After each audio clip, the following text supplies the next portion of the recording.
बच्चों, हम पढ़ रहे हैं प्रेमचंद के फटे जूते, जो कि प्रसिद्ध व्यंग्य लेखक हरिशंकर परसाई द्वारा लिखा गया है।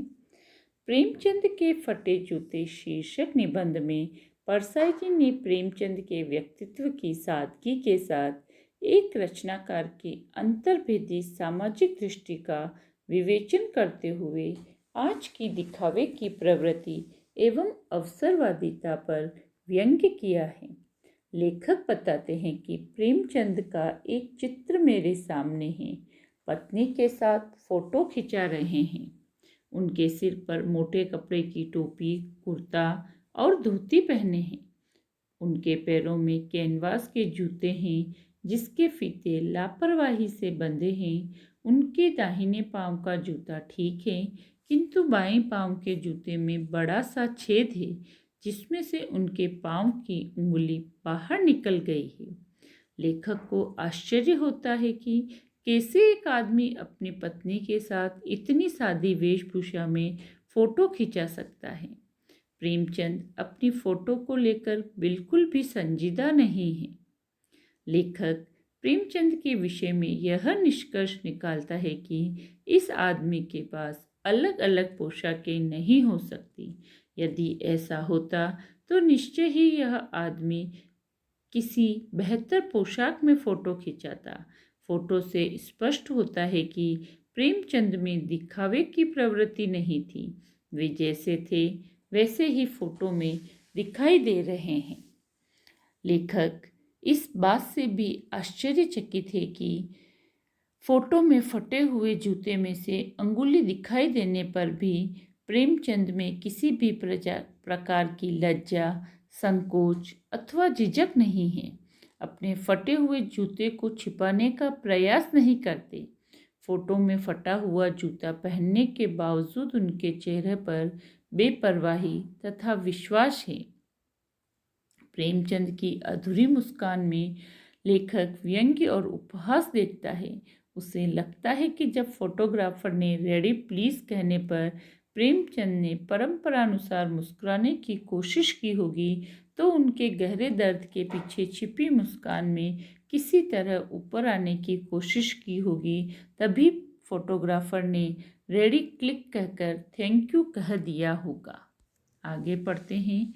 यह कैसा आदमी है जो खुद तो फटे जूते पहन फोटो खिंचा रहा है, पर किसी पर हंस भी रहा है। फोटो ही खिंचाना था तो ठीक जूते पहन लेते या न खिंचाते। फोटो न खिंचाने से क्या बिगड़ता था? शायद पत्नी का आग्रह रहा हो और तुम अच्छा चल भाई कहकर बैठ गए होंगे। मगर यह कितनी बड़ी ट्रेजेडी है कि आदमी के पास फोटो खिंचाने के लिए भी जूता न हो।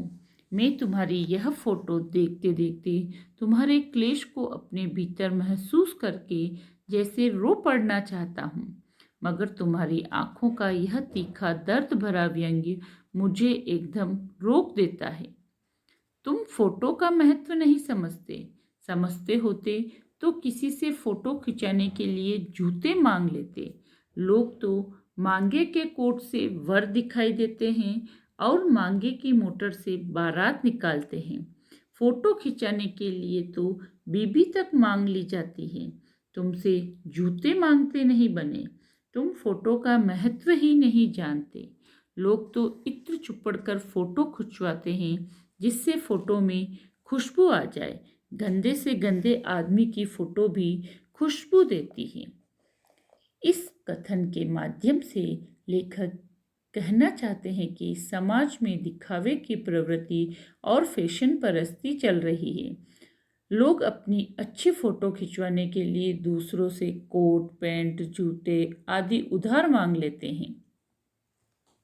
इस प्रकार वे अच्छी फोटो खिंचवाने के लिए पूरा दिखावा करते हैं। लेखक ने समाज में व्याप्त दिखावे की प्रवृत्ति पर करारा व्यंग्य किया है। टोपी 8 आने में मिल जाती है और जूता उस जमाने में भी 5 रुपए से कम में क्या मिलते होंगे। जूता हमेशा टोपी से कीमती रहा है। अब तो जूते की कीमत और बढ़ गई है। एक जूते पर 2500 टोपियां न्योछावर होती है।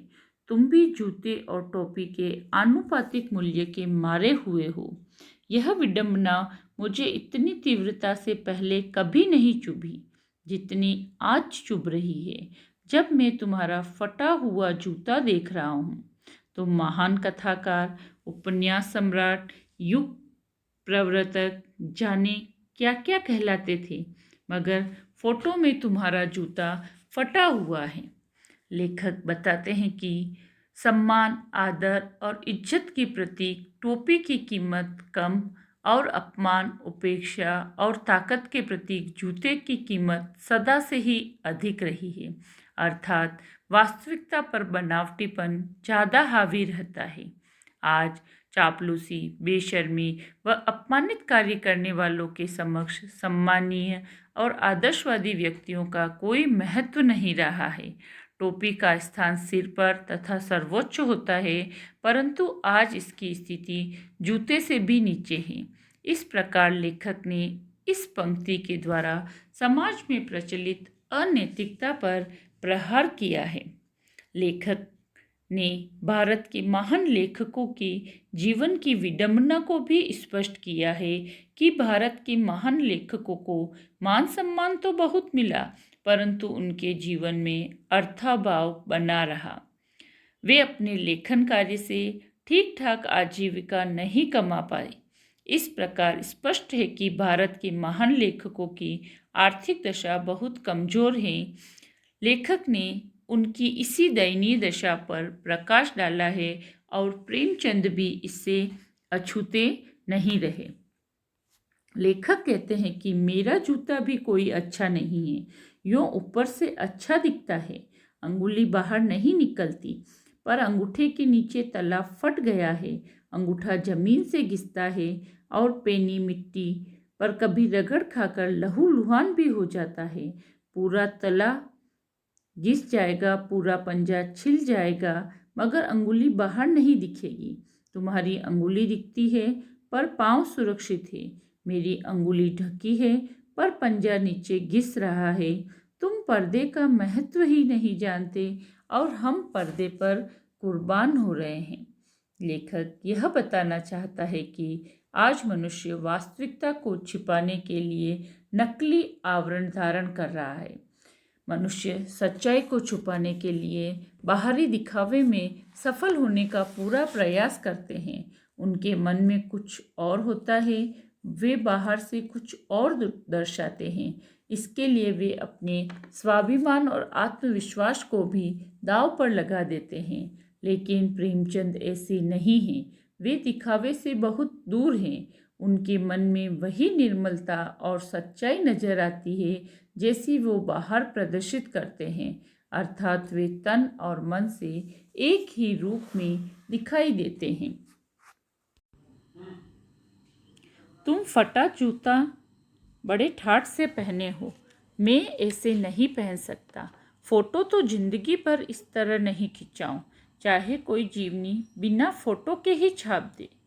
तुम्हारी यह व्यंग्य मुस्कान मेरे हौसले पस्त कर देती है। क्या मतलब है इसका? कौन सी मुस्कान है यह? क्या होरी का गोदान हो गया? क्या पूस की रात में नीलगाय हल्कू का खेत चर गई? क्या सुजान भगत का लड़का मर गया क्योंकि डॉक्टर क्लब छोड़कर नहीं आ सकती? नहीं, मुझे लगता है माधो औरत के कफन के चंदे की शराब पी गया। वही मुस्कान मालूम होती है। मैं तुम्हारा जूता फिर देखता हूँ, कैसे फट गया। यह मेरी जनता के लेखक क्या बहुत चक्कर काटते रहे? क्या बनिए के तगादे से बचने के लिए मील 2 मील का चक्कर लगाकर घर लौटते रहे? लेखक को प्रेमचंद की मुस्कान व्यंग्य मुस्कान इसलिए लगती है क्योंकि उसे लगता है कि प्रेमचंद उनकी प्रदर्शन प्रवृत्ति का उपहास उड़ा रहे हैं। प्रेमचंद अपने फटे जूते में फोटो खिंचवाकर भी बेपरवाह और निश्चिंत है, जबकि लेखक अपने थोथे प्रदर्शन से भीतर ही भीतर कुंठित है। लेखक को लगता है कि प्रेमचंद की व्यंग्य मुस्कान के पीछे उनके यथार्थवादी उपन्यासों के पात्र हैं। उन्हें लगता है कि होरी का गोदान हो जाने, पूस की रात में नीलगाय द्वारा हल्कू का खेत चर जाने, सुजान भगत के लड़के के मर जाने जैसी यथार्थ स्थितियों की ओर इशारा करते हुए प्रेमचंद के चेहरे पर एक व्यंग्य मुस्कान है। लेखक ने प्रेमचंद को जनता का लेखक इसलिए कहा है क्योंकि उनके उपन्यासों कहानियों के अधिकतर पात्र दलित, पीड़ित, शोषित आम लोग ही हैं। उनके उपन्यास कहानी भी आम जनता ही पसंद करती है। इस कारण लेखक ने उन्हें जनता के लेखक विशेषण से नवाजा है। प्रेमचंद के जूते फटने के पीछे लेखक ने उधारी न चुका पाने के कारण बनिए के तगादे से बचने के लिए मील 2 मील का चक्कर लगाने की संभावना जताई है। चक्कर लगाने से जूता फटता नहीं है, घिस जाता है। कुंभनदास का जूता भी फतेहपुर सीकरी जाने आने में घिस गया। उसे बड़ा पछतावा हुआ। उसने कहा, आवत जात पनैया घिस गई, बिसर गयो हरि नाम। कुंभनदास भक्ति काल में कृष्ण भक्ति शाखा में अष्टछाप के कवि एवं वल्लभाचार्य के शिष्य थे।